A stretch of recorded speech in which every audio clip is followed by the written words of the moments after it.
Hi, so I wanted to record just a brief explanation today, no PowerPoint needed, about the differences between some closely related professions, namely advertising, marketing, and public relations. I'm going to start with advertising because I think it's really the easiest one to get out of the way. Traditionally, advertising means paying for space, whether it is a page in a magazine or some square inches in a newspaper or a 30-second spot on television. It means paying for space so that you could put whatever message you wish in that space. Of course, the message is subject to government regulations, and so there's really a limitation. It's not really entirely free speech, but the idea is that basically you can put out there really whatever you want. Advertising can stand on its own. There are advertising agencies that will create an advertising campaign from beginning to end, or advertising can be used as a tool in marketing or as a tool in public relations. And you're going to see, I'm going to give you a couple of examples of how that can be. Now, here's the tricky part, the difference between marketing and public relations. Very many people think of them interchangeably, they think of them together, or they think of public relations as a subset of marketing. I'm going to argue that that's really not the case. They are two different functions of an organization. It's of course very important for them to be working together in harmony, just like two body parts, right? You can't imagine if one hand goes in one direction, but your leg goes in a differently opposite direction, right? In a radically opposite direction, it would be quite messy. So the same way in organizations, public relations and marketing need to work together. So let's talk a bit about marketing. Traditionally, marketing has been defined as having a four-part process, which involves the four P's, the famous four P's: product, price, placement, and promotion. All right. So there are a couple of things that marketing does that public relations doesn't do. So, for example, marketing is sometimes involved in new product development, creating ideas for new products. Marketing is involved in pricing, packaging, distribution of the product. And marketing is also involved in the aspect that most people are very familiar with, which is the promotion of products.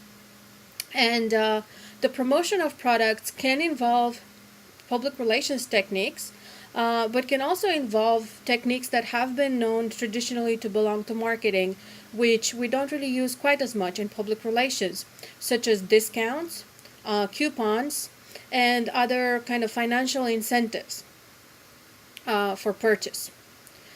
Now, we talked a lot in this class about the definitions of public relations, and we talked about public relations as really a way, an interface between the organization and its publics, and a way to help the organization adapt to the environment and to help the environment adapt to the organization.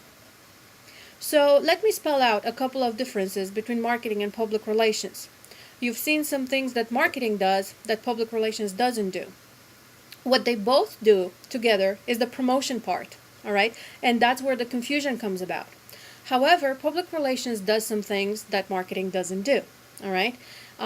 If you think about promotion, it is one type of communication. It is focused on a product. And even though sometimes in marketing you build long-term relationships with your customers, the relationships are focused at the end on a purchase decision, on selling the product.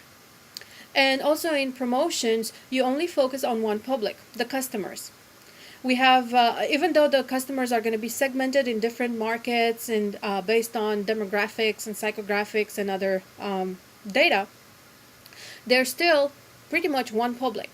In public relations, we deal with more than one public. We do deal with customers, okay? But we also deal with, of course, with the media. We deal sometimes with government bodies and try to negotiate or influence or state the company's position on issues.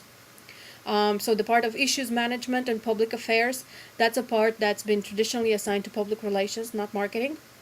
If a crisis strikes and people need to engage in crisis communication, it's usually public relations, not marketing, that has the knowledge and that coordinates the crisis management and crisis communication.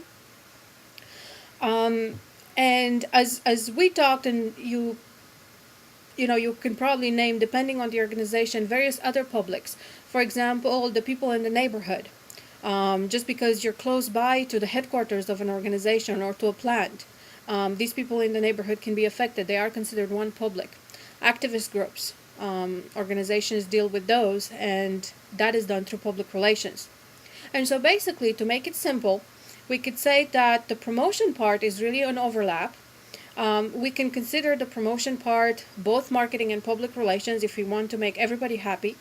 But really, marketing focuses more on the market, on the customers, and it does certain things such as product development, pricing, placement, packaging that public relations doesn't usually get involved with. And public relations, on the other hand, although it does master promotion as a tool, it is in charge of building relationships with several publics, a few more publics than traditionally marketing has been working with. So to make my last point, let us see how advertising can be used for public relations. We are probably quite familiar with advertising as a tool for marketing.